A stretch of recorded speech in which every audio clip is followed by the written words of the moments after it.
Okay, I think you are right here in the agenda. You've just clicked on this link. Here's what I'm going to do in this particular video. I'm just going to go through these steps right here with you in a little bit more detail, do some modeling in the hopes that everything's entirely clear and you can be productive during your first chunk of time with your group. So it says the first thing you need to do is anchor in to our compact for group work, which is on slide 4. So basically, here's the deal, and you know this, you've done this multiple times already during the school year. But each time we get into groups, we have some expectations that we created together. We need to make sure that we do what these expectations set forth so that the time is productive in the group. So first thing you need to do is remind yourself of the cell phone policy. There's no reason to use the cell phones today that I can think of, unless maybe somebody in your group's absent and it's the only way to get a hold of them. Other than that, though, the cell phone should stay where they are next to the door unless you have permission from the substitute. It better be a good reason or they don't need those phones. Prepare to contribute before getting into your group. Do your best to get along within your groups and be open-minded, flexible, and positive. Today in the group work, everybody should have a role. Everybody should be doing their share. No one person should be doing absolutely everything, either because they feel like they have to because nobody else is doing anything, or they want to because they're like a control freak or something. That's not good either. So nobody should be dominating the engagement. We need to make sure we stay focused and on task so that what needs to get done today gets done and gets done to a high degree. That means side conversations that aren't on task should be kept to a minimum. You know, let's say that for the first minute and a half of the group work, somebody's talking about their weekend. That's okay, but the conversation shouldn't last much longer than that. And it's incumbent upon members of the group to say, okay, cool, we get it. Let's move on.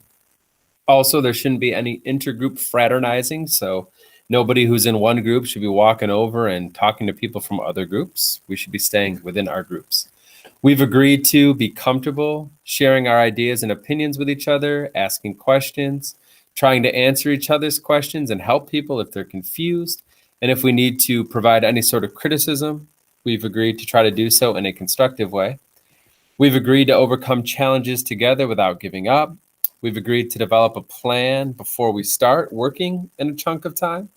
And we've agreed to come to a consensus before we make any major decisions. So again, one person shouldn't just be taking over and doing everything that they think is best. We should be building consensus, coming to agreements, that sort of thing. Then the last item up there, and this is for you too, whoever is in for us today substituting, students have agreed to kind of police each other. They should be holding each other accountable. There should be leadership within the group, making sure that all these things happen so that the teacher doesn't have to wander around the room and monitor everything. So make sure that you've got yourself aligned with this before you get into those groups and start working. Once you're anchored into the compact for group work, you're going to get back with your people, the people with whom you were working a little bit yesterday.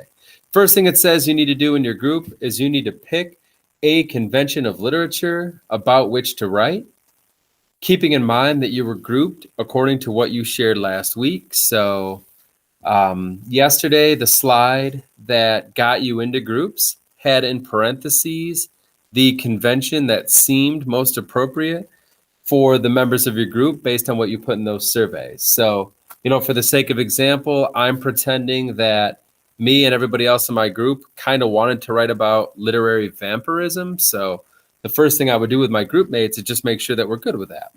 Maybe we're not. Maybe we've changed our minds and we want to write about Christ figure.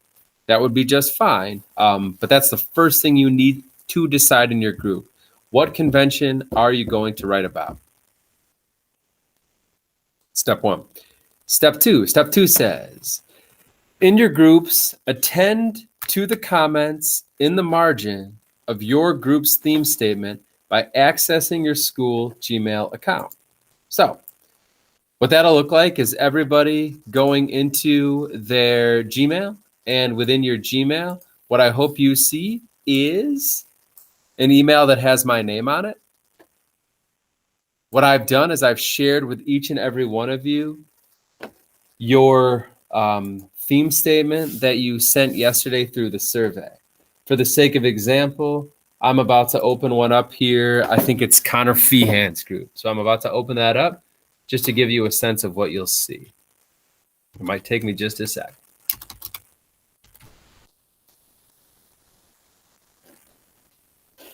Okay, here it is. So, oh, never mind. This isn't Connor's. This is Chase, Emma, and Courtney. So when they open up their email, they should all have there in their email queue an email from me, which has this document shared. So you can all click on that link and you're going to get this here, which is your theme statement.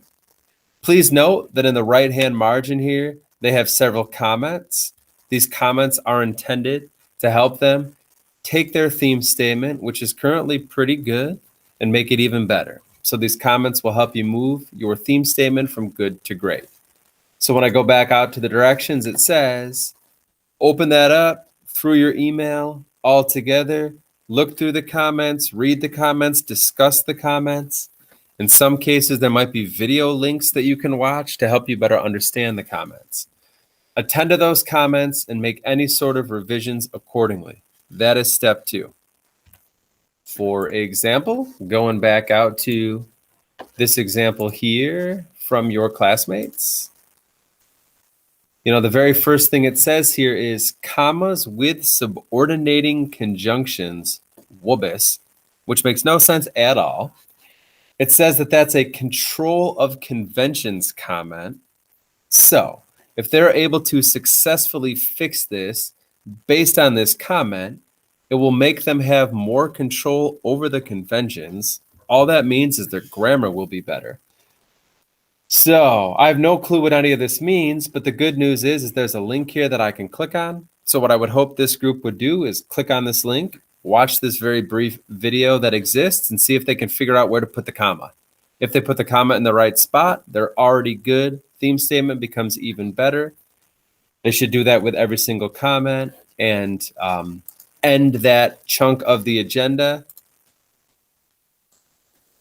having a much clearer theme statement than they had before the class block started. So step 1, step 2. Step 3 says, write the claims, aka the topic sentences, for each of your paragraphs using both the templates and the paragraph template documents posted in the classwork tab. So I'm remembering that earlier in the class block, I opened these 2 items up, and I hope that you did as well. These are the 2 documents to which these directions are referring. So the first template is this one here. The second template is this one here. So it says I need to, in my group, work with each of these templates, and that's what I'm about to model. So the first thing it says to do is write the claims for my paragraphs. My response, as many of you jumped in yesterday and said, needs to be 2 paragraphs in length. This particular template says claim templates with tag about writing a writing strategy in literature. So when I kind of scan through this, it appears to me that these 3 things here are templates that I can use to write a claim for the first paragraph of my group response. Cool. So I want to work with this in order to write my first paragraph claim.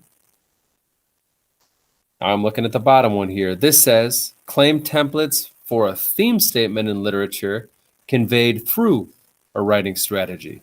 So I think these 2 choices here are 2 different templates that would help me write my paragraph claim for my second paragraph. So basically, I'm going to use these templates. I'm going to use my group mates, and I'm going to get my claims written for my 2 paragraphs that I'm going to write. So for the sake of modeling, what I do not want to do is write examples for up because I don't want anybody to steal my ideas. So what I'm going to do is pretend that I'm writing a paragraph about an entirely different piece. So I think yesterday I modeled with the tragedy of Romeo and Juliet. Today I'm going to model with a short story called The Masque of the Red Death, which was written by Edgar Allan Poe. And I'm going to pretend that I'm working with group mates. My group mates are Mrs. Miller, another English teacher, and Mrs. Countryman, another English teacher. So we're a group of 3. We've done some brainstorming. We're about to use these templates to get our first paragraph going. Here's what that will look like. All right, first thing I'm going to do is I'm going to make a copy for myself because I'm afraid that if I don't, it's going to change the copy of the document posted in the classwork tab. So this is just, I'm going to call it Jonah's version. You shouldn't have to make your own copies because you've all been given a copy based on the way it's set up in Classroom. So I'm just doing that to play it safe. All right, so it says, in blanks, blank, blank, it is clear that blank is being implemented in, by, via, ... No idea at all what this is asking me to do, but I see some helpful notes here. So it says in the first blank, put the authors. So for the sake of my example, it's Edgar Allan Poe. Edgar Allan Poe wrote the story that I'm pretending to write some paragraphs about. So that's what I'm going to plug in here. Edgar Allan Poe. What you would plug in is you'd plug in Pete Docter. He's the guy who directed the film that you're analyzing. In the second blank, it says genre. So on this line, I'm going to put genre, which means type. So The Masque of the Red Death by Edgar Allan Poe is a short story. So I'm just going to put short story into that blank. You'll probably put film in for your blank. That's the best word to use. I mean, movie, film, either one of those works. Film's a little bit more of an official term when you're doing analysis. So you're going to put film on that line. I'm going to put short story on that line. All right, third blank. Title, in quotations if it's a short work and italicized if it's a long work. So Edgar Allan Poe's The Masque of the Red Death is a short story. So that goes between quotation marks. Your film titled Up is a lengthy work. It takes more than an hour to view that film. So yours would be italicized. So I have so far in Edgar Allan Poe's short story, The Masque of the Red Death. Should you choose to use this version of the template, this is just 2 alternatives that make the wording slightly different. But should you choose to use this version of the template, yours will read, in Pete Docter's film Up. So far, so good, I hope. It is clear that blank is being implemented. So it says here I should put down the writing strategy. In this case, the writing strategies we're discussing are conventions of literature. So the one that my group picked, me, Mrs. Miller, Mrs. Countryman, is literary vampirism. So that's what we're going to put in the blank. What you're going to put in the blank is whatever convention your group chose to write about. Christ figure. It is clear that geography. It is clear that literary communion, whatever the case may be. All right, last but not least, it says, at the end of my claim, so after this ... I should preview the specifics that I'm going to discuss. So in Edgar Allan Poe's short story, The Masque of the Red Death, it is clear that literary vampirism is being implemented via, so I'm closing my eyes here because I'm thinking, and I do that a lot when I think. I also rub my head and my temples and make my face really red, which is awkward. But I want to talk about, there's a character in that play. His name is Prince Prospero. And I feel like his characterization, Prince Prospero's characterization, makes it clear that he's kind of a vampire. So maybe I'll say this. Maybe I can say via the characterization of Prince Prospero. So when you look at that character and you look at some specific details with regard to his character, it's pretty clear that he can be considered a literary vampire, similar to what we talked about with Farquaad. But I'm also thinking, in my conversation, my discussion I had with Mrs. Miller and Mrs. Countryman, they weren't just talking about Prince Prospero. They were talking about some of the other characters. In this short story, there's a big old party at this dude's house, Prince Prospero's house. And there's all these people that went to the party. And some of what they're up to, some of how they're characterized, makes it even more clear that he's a vampire. So maybe we should put that in there too. And the partygoers. All right, so I put the author's name in, I put the genre in, I put the title in, I put it between quotation marks because I'm dealing with a short story. I put in the writing strategy, which is the convention we're going to talk about. And then I added in some specifics to make it even more clear to my reader what some of my subtopics of the paragraph will be. I think that looks just beautiful. It looks like all that's here on the rest of this is just alternative worded ways to say the same thing. So like here, I could say, Edgar Allan Poe implements literary vampirism in his short story, The Mask of the Red Death, through his depiction of Prince Prospero and the partygoers. So in your group, just pick one of them. You can do the first one, the second one, or the third one. All of the templates are going to result in a pretty decently worded claim for your first paragraph. That said, I'm going to head back out to the directions and make sure that I'm staying on task. All right, it says, write the claims topic sentences for each of your paragraphs using both the templates and the paragraph template document posted in the classwork tab. So what I've done so far is I've written my first paragraph claim. I've done so on the first template, but it said I should also do something on this template. So what the heck do we have here? Mr. Martin's English writing paragraphs. A paragraph, CER. And then it looks like a whole lot of notes. I am wondering if it is necessary for me to read all these notes. So right now I'm just skimming and scanning. Paragraph claim topic sentence. So it seems to me that these notes will remind me what a paragraph claim is, also known as a topic sentence. I already know what a claim is, what a topic sentence is, so I'm going to skip the reading of these notes. It looks like the next section of notes, evidence, direct quotations, paraphrased quotations, examples, anecdotes, etc., is going to be a reminder for me of what evidence is, how to present evidence in a paragraph. Again, I'm already pretty well aware of that, so I would just skip these notes. Please note, though, that it says here that any of the notes included on this document that are helpful to you to know what to put in each area of the template is certainly worthy of your review. So in the interest of trying to save time, this video is already pretty lengthy. I'm not going to read through all of these definitions, but as you're working and writing workshop throughout the course of the week, if at any point you and your group members are looking at these templates here going, what the heck am I supposed to put in here? Hopefully these notes will help. Okay, so it says, a paragraph, CER. This here is a template for crafting a purpose-driven, tightly written paragraph, which is exactly what I want for this writing assignment. In fact, I want 2 of them. It's a 2-paragraph response. I want 2 awesome paragraphs. This template's supposedly going to help me write that.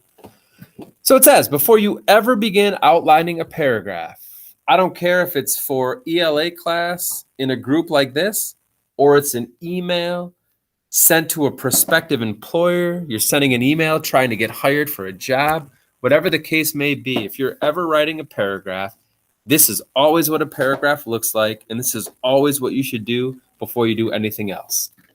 Answer the questions. So maybe it's a paragraph in response to a question, or if that's not the case, always answer this question. What am I trying to accomplish in this paragraph? Okay, so for the sake of the example I'm currently giving, I am trying to write a paragraph where when my reader gets to the end, he or she will believe that literary vampirism is happening in that short story that I have read, right? So I want my reader to see or understand or believe that. I want them to see or understand or believe that this right here. So I can literally straight up paste that bad boy. I want my reader to see, understand, or believe that in Edgar Allan Poe's short story, The Mask of the Red Death, it's clear that literary vampirism is being implemented via the characterization of Prince Prospero and the partygoers. It says here that I can use this information to help me form my claim. Help me form my claim? I already have my claim. I can literally just put this same thing right down here. This is a great claim for the first paragraph of the response that my group mates and I are trying to write. So far, so good. I have a claim that could help me craft a paragraph in response to the first part of the prompt. So it looks like that's what I'm supposed to be doing here in my group. I'm supposed to be using this template and this template to write a couple of claims. I'm then putting those claims here on this template as well. It looks to me like this only has one paragraph template on it. I need to write 2 paragraphs for my response, as do you. So I'm going to go ahead and I'm going to copy this. Boop. Then I'm going to paste it. Right? So this will be my first paragraph, which is about my writing strategy. And then this paragraph here is going to be my second paragraph, which is about, well, let's see what it's about. Claim templates for a theme statement in literature conveyed through a writing strategy. So I'm just going to do the same thing I did above, except now my purpose is different. Aided by the use of blank. So aided by the use of the writing strategy that I used up here. So aided by the use of literary vampirism. The blank also conveys the idea that the genre, so it's the same genre it was up here. It's still a short story. Nothing's changed. For your circumstances, it's still a film. Nothing has changed. Aided by the use of literary vampirism, the story also conveys the idea that, and then it says pop in my meaningful and complex theme statement. Good news for you. You in your group have already written a theme statement, gotten some feedback provided on the theme statement. In your groups, in theory, you've just gone through the comments, you've improved your theme statement. You can literally copy and paste that theme statement right in here. For the sake of my example, I have my theme statement written down on some notes that Mrs. Miller, Mrs. Countryman, and I crafted, so I'm just going to type it. But again, you can copy and paste it from some work you've already done today. Aided by the use of literary vampirism, the story also conveys the idea that those with wealth and power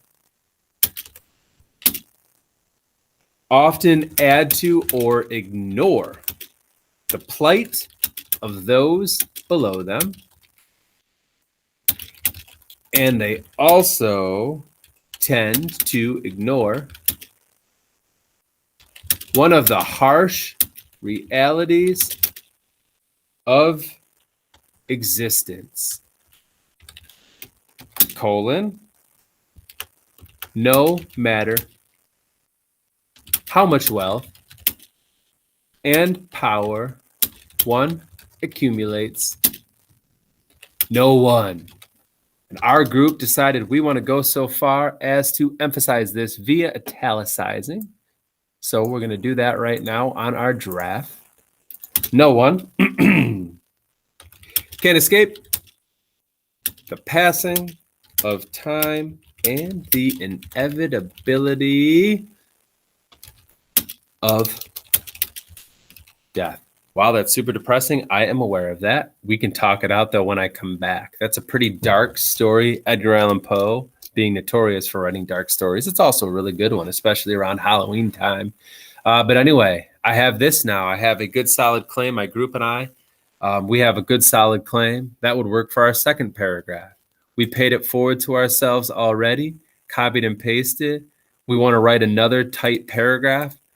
By the time our paragraph ends, we want our reader to see, believe, or understand that this is the case. So we can go ahead and take that and copy it and paste it on our template. Okay. Finally, the last thing I would recommend is that you take a template such as this one, like I've modeled, and share it amongst your group mates. So what I would do here is I would maybe be typing on this document, but I would share it with Mrs. Countryman. I would share it with Mrs. Miller. We can all be manipulating, working on, typing on this document together. And then it says here that all group members should be contributing to this template. And later today, when your group finishes, in order to leave for the day, somebody's got to share this with me so that I can look at it. So decide who that's going to be. Who's going to be the person that opens this thing up, shares it with everybody else so that you have a live document to all be typing and working on together. I am very, very aware that this video is extremely long and probably kind of boring. Again, my voice isn't so awesome. What with having a sore throat and all. So my apologies for the length, but I hope it helps you get moving, get working together during this chunk of time. And again, when you finish with this chunk of time, stop, decide which break you want to take, and then enjoy the next 10, 15 minutes or so kind of breaking, getting your head right again before you move to the next part of the agenda. Hope it helps.